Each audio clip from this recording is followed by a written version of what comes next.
দেশের বিভিন্ন স্থানে যখন ঘটছে নানান ঘটনা, চলছে অপারেশন ডেভিল হান্ট, ঠিক এমন একটি পরিস্থিতিতে নির্বাচনের যৌক্তিকতা তুলে ধরতে প্রধান উপদেষ্টার বাসভবনে বিএনপি নেতারা সোমবার সন্ধ্যা ৬টায় রাষ্ট্রীয় অতিথি ভবন যমুনায় মহাসচিব মির্জা ফখরুল ইসলাম আলমগীরের নেতৃত্বে প্রবেশ করেন বিএনপির আরও ২ নেতা। প্রধান উপদেষ্টার সঙ্গে বিএনপি নেতাদের বৈঠকে উপস্থিত ছিলেন অন্তর্বর্তী সরকারের ৩ উপদেষ্টা।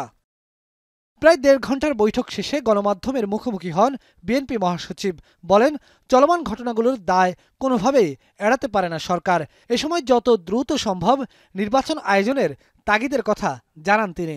এই যে ঘটনাগুলো ঘটেছে এর দায় সরকার এড়াতে পারেন না। এই জন্যে যে সরকারের বিভিন্ন যে প্রতিষ্ঠানগুলো আছে, বিভিন্ন যে বাহিনীগুলো আছে, তাদের সামনেই এই ঘটনাগুলো একের পর এক ঘটেছে। এই সরকারের সঙ্গে যেটা বারবার বলে এসেছি, এটা অন্তর্বর্তীকালীন সরকার, সুতরাং দ্রুত নির্বাচনের জন্য আমরা তাদেরকে আবারও তাগাদা দিয়েছি।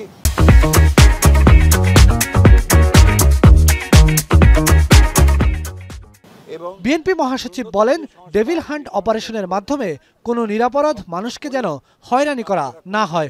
অর্থ পাচারকারীদের আইনের আওতায় আনা, পাচারকৃত অর্থ ফেরানো এবং দ্রব্যমূল্যের পরিস্থিতি নিয়েও প্রধান উপদেষ্টার সঙ্গে আলোচনা করেছে বিএনপি। আমরা অতীতেও অনেক অভিযান দেখেছি, সেই ধরনের কোনো পুনরাবৃত্তি যেন না হয়, অর্থাৎ কোনো ইনোসেন্ট মানুষ যারা আপনার যেন না হয়, এবং এটা নিয়ে আবার যেন কোনো রকমের সমস্যা তৈরি করা না হয়।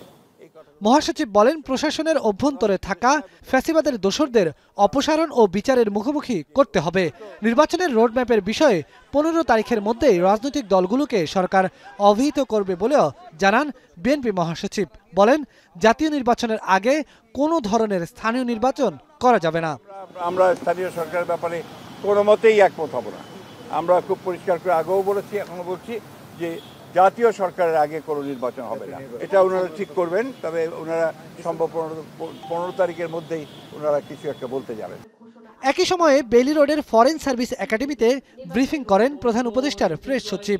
তিনি বলেন, সংস্কারের বিষয়ে সরকারকে পূর্ণ সমর্থন দিয়েছে বিএনপি। ডিসেম্বরের মধ্যে নির্বাচনের যে দাবি করছে দলটি, তা নিয়ে আলাপ আলোচনা করে পরে জানানো হবে। জাতীয় নির্বাচনে ওনারা তো চাচ্ছেন যত তাড়াতাড়ি সম্ভব, এই ডিসেম্বরের মধ্যেই চাচ্ছেন।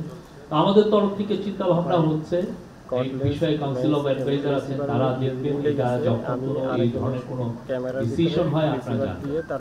অপারেশন ডেভিল হান্টে মানবাধিকার লঙ্ঘনের কোনো ঘটনা যেন না ঘটে সে বিষয়ে সজাগ থাকা হবে বলেও জানান প্রধান উপদেষ্টার প্রেস সচিব। বেলায়েত হোসাইন, এখন, ঢাকা।